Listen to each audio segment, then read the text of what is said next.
পর্যন্ত খানিকটা যা পরিস্থিতি তাতে আশঙ্কার বিষয় সামনে আসছে এবং পুজোর আগেই তৃতীয় ঢেউ থার্ড ওয়েভের কথা বলা হচ্ছে, তা পুজোর আগেই আসতে পারে এবং সেক্ষেত্রে দিনে 4 থেকে 5 লক্ষ আক্রান্ত হতে পারে। সেপ্টেম্বর অক্টোবরের শীর্ষে সংক্রমণ, এরকমই রিপোর্ট এসছে নীতি আয়োগ এবং এনআইডিএম এর।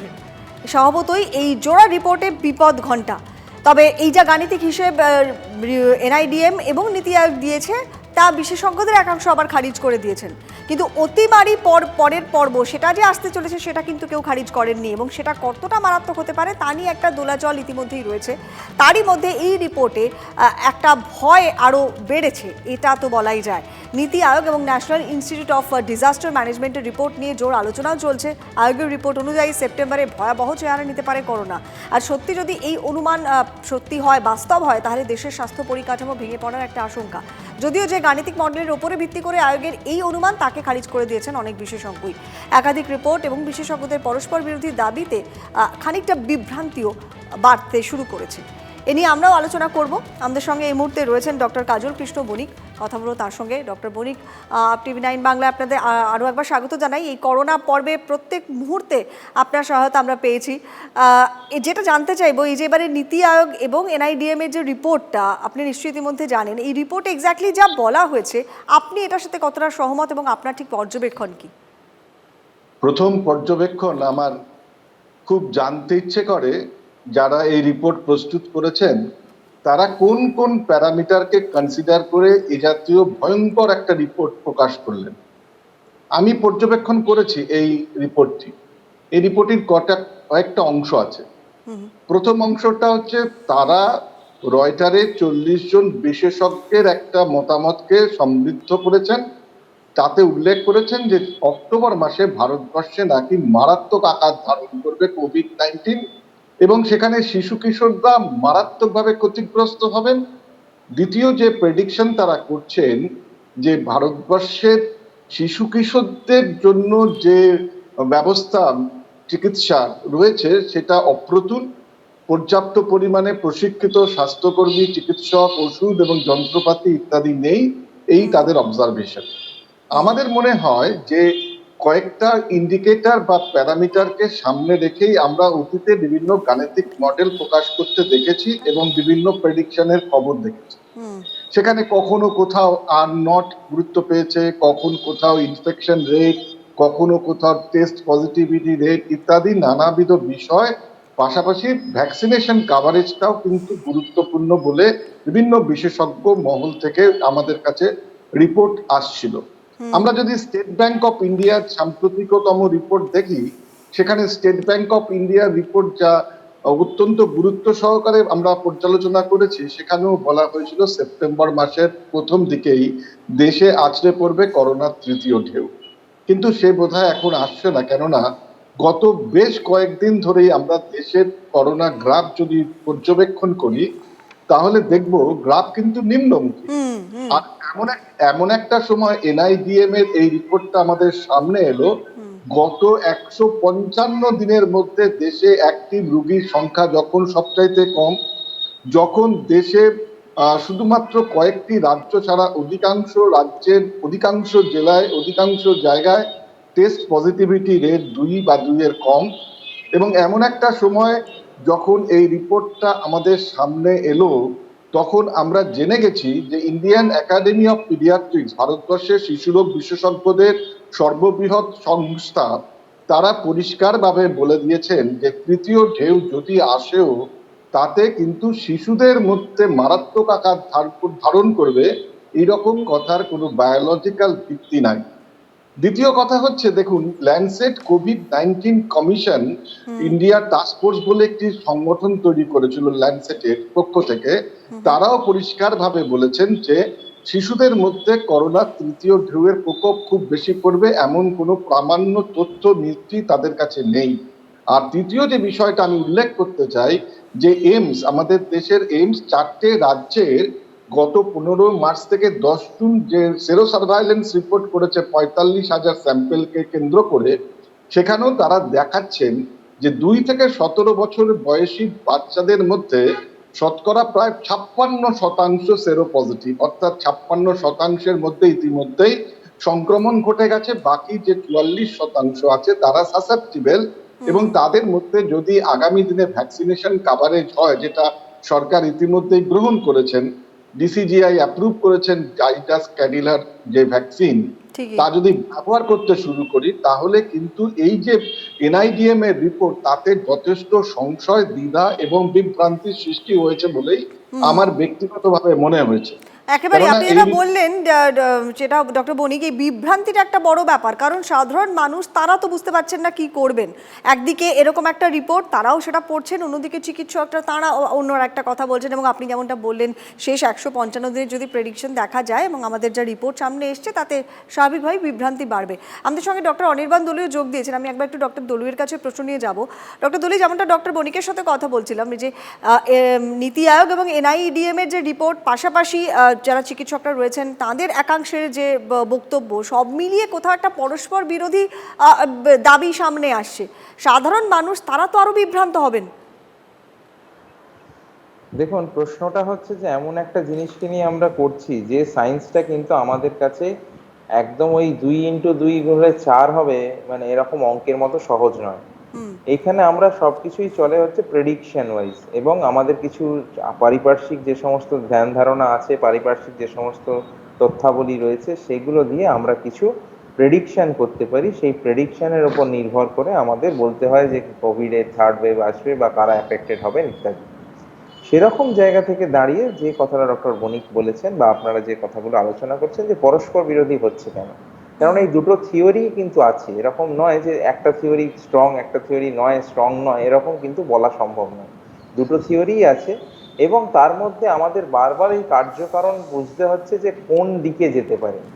এবার একটা কথা বলি, আমরা কিন্তু সবসময় যখন দেখি আমাদের পাবলিক হেলথ বা জনস্বাস্থ্যের বিজ্ঞান বলে যে জিনিসটা আমাদের কাছে খারাপ বা যে আউটকামটা আমাদের কাছে খারাপ, আমরা কিন্তু সেটার জন্য প্রিপেয়ার্ড থাকবো, তৈরি থাকবো।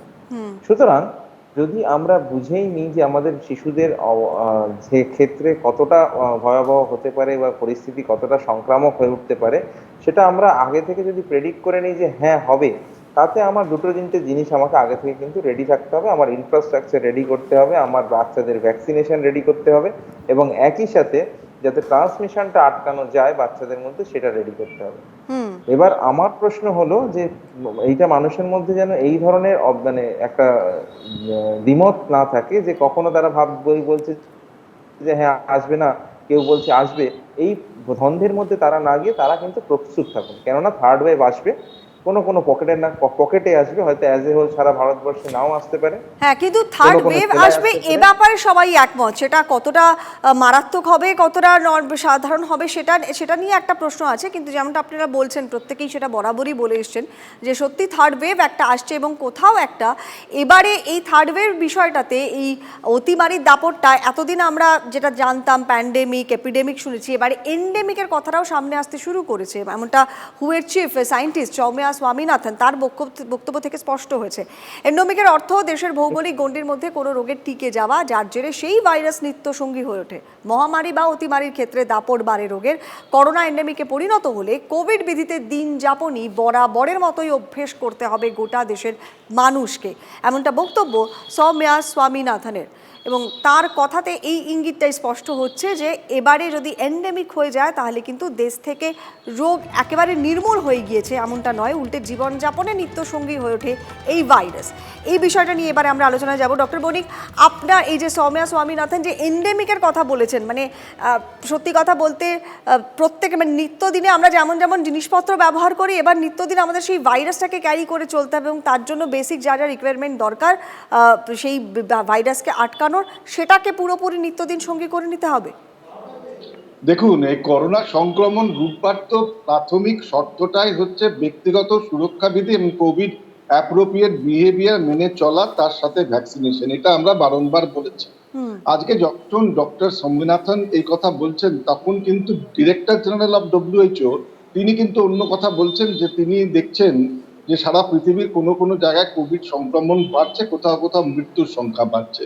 সেখানেও দ্বিমত আছে, এবং এই বিজ্ঞানটা নিয়ে গবেষণা যেমন চলছে, পাশাপাশি বিভ্রান্তি কিন্তু মারাত্মক আকার ধারণ করেছে গত কয়েকদিনে। বিশেষ করে আমি একথা বলতে পারি যে এখন কোভিডের যে পর্যায়ে আমরা আছি, যদি এই পর্যায় এবং এই ধারা অব্যাহত থাকে, তাহলে আগামী দিনে এই কোভিড যার উত্তরসূরি সেই ইনফ্লুয়েঞ্জা বা ফ্লু ভাইরাসকে নিয়ে যেমন আমরা আছি, আগামী দিনে কিন্তু এই এন্ডেমিক অবস্থা নিয়ে, অর্থাৎ এই কোভিড বা করোনা ভাইরাসের নিয়েই আমাদের সহাবস্থান হিসেবে বাস করতে চলতে হবে। এখানে কোনো অন্যথা নেই। প্রশ্ন হচ্ছে যে কোভিডের স্পাইক প্রোটিনের পরিবর্তনের ফলে মারাত্মক আকার ধারণ করবে বলা হচ্ছিল ডেল্টা এবং পরবর্তীকালে ডেল্টা প্লাস। আমি একটি তথ্য আপনাদের সামনে নিবেদন করলে বিষয়টা পরিষ্কার হবে যে ভারতবর্ষের সরকারের প্রকাশিত তথ্য অনুযায়ী 2রা আগস্ট পর্যন্ত দেশের 16টা রাজ্যের প্রায় 55,000 স্যাম্পেল পরীক্ষা করে মাত্র 70টি ডেল্টা ভ্যারিয়েন্টের ডেল্টা প্লাসের অস্তিত্বের সন্ধান মিলেছে। আমাদের দেশে কিন্তু জেনেমিক সিকোয়েন্সের করার সুযোগ অনেক সীমিত। এখন দেশের সরকার যদি এই জেনোমিক সিকোয়েন্সের পরীক্ষা করার সংখ্যা বাড়ায় এবং পাশাপাশি ভ্যাকসিনেশনের কাভারেজ বাড়ায়, শিশুদের মধ্যে ভ্যাকসিনেশন, যার জাইডাস ক্যাডিলার ভ্যাকসিন ইতিমধ্যে অনুমোদন পেয়েছে, সেটা যদি বাজারজাত করে শিশুদের মধ্যে ব্যবহার করার কাজ শুরু করে দেয়া হয়, তাহলে আগামী 2-1 মাসের মধ্যে আমরা স্বাস্থ্যকর্মীরা সর্বক্ষেত্রে প্রস্তুত আছি। আমরা পশ্চিমবাংলার নিরিখে বলতে পারি একদিনে 5 লক্ষ ভ্যাকসিনেশন করে আমরা প্রমাণ করতে পেরেছি, যদি সরবরাহ নিয়মিত সুনিশ্চিত থাকে আমাদের স্বাস্থ্যকর্মীরা জান প্রাণ লড়িয়ে দেবেন সেই কাজে। এবং পাশাপাশি আমাদের দেশের যে শিশু চিকিৎসা ব্যবস্থা, নিকু বলুন ইন্টেনসিভ কেয়ার বলুন এবং সেখানে প্রয়োজনীয় সামগ্রী ইতিমধ্যে সমস্ত রাজ্যগুলি কিন্তু যথেষ্ট পরিমাণে মজুত রেখেছেন। একদম, মানে চেষ্টা করছে যাতে সব রকম ভাবে এই পরিস্থিতির মোকাবিলা করা যায়, মানে তৈরি রয়েছে। আপনি যেমনটা নিকুর কথা বললেন, আমাদের কাছে সেই পরিসংখ্যান এসে পৌঁছেছে, তারাও মোটামুটি তৈরি রয়েছে। আমি ডক্টর দলুই আপনার কাছে এক্ষেত্রে আসি।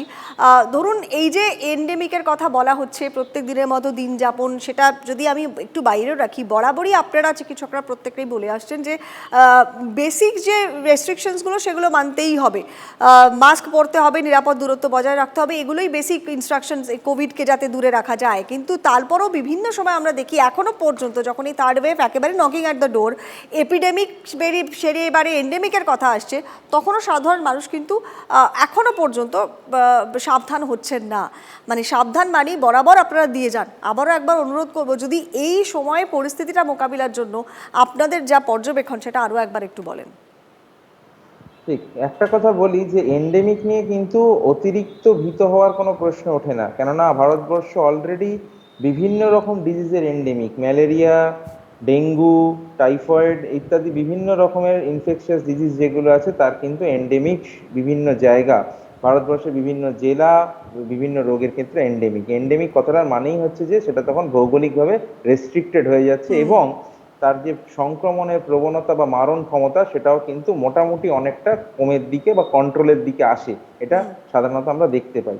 তার মানে কি? তার মানে আমাদের যেমন আমরা একটু সহজভাবে বুঝি যে ডেঙ্গুর ক্ষেত্রে যেমন আমরা বারবার বাড়িতে বাড়িতে গিয়ে বলি যে জমা জল রাখবেন না, মশারি টাঙিয়ে শোবেন বা এই জাতীয় মশার লার্ভা যাতে না হয়, মশা যাতে ডিম পাড়তে না পারে সেটা দেখুন। সেই একইভাবে কোভিড বিধি কিন্তু আপনাকে পালন করতে হবে। যখনই ভিড়ে যাবেন মাস্ক পরবেন, ভিড় যথাসম্ভব এড়িয়ে যাবেন, বাড়ির বয়স্ক এবং বাচ্চাদের ক্ষেত্রে আলাদা করে প্রোটেকশন নেওয়া, যথাযথভাবে ভ্যাকসিন নেওয়া এবং ভ্যাকসিন দরকার হলে যদি আবার বুস্টারের কথা আসে ভবিষ্যতে তাহলে সেটা নেওয়া, এই সমস্ত কিছু কিন্তু। এবং সঙ্গে কিন্তু আবার একটা ইম্পর্টেন্ট কথা যে জ্বর হলেই কোভিডের কথা বলে বাকিগুলোকে তো ভাববো সেরকম নয়, কোভিডকে নিয়েই কিন্তু আমাকে ভাবতে হবে, যত দ্রুত সম্ভব টেস্ট করাতে হবে এবং চিকিৎসকের কাছে গিয়ে চিকিৎসা শুরু করতে হবে।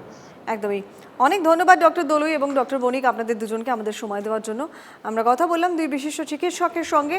সৌম্যা স্বামীনাথনের কথায় খানিকটা স্বস্তি এসছে এন্ডেমিকের পথে এবারে করোনা, এবং যার মানে হচ্ছে দেশে কিন্তু রোগ থেকে যাবে, কিন্তু এই যে থার্ড ওয়েভের কথাও সামনে আসছে, সেই থার্ড ওয়েভকে যাতে রোখা যায়, যাতে তার মোকাবিলা করা যায়, তার জন্য ন্যূনতম যে বিধিনিষেধ বরাবরই চিকিৎসকরা বলেন সেই বিধিনিষেধ কিন্তু মানতেই হবে।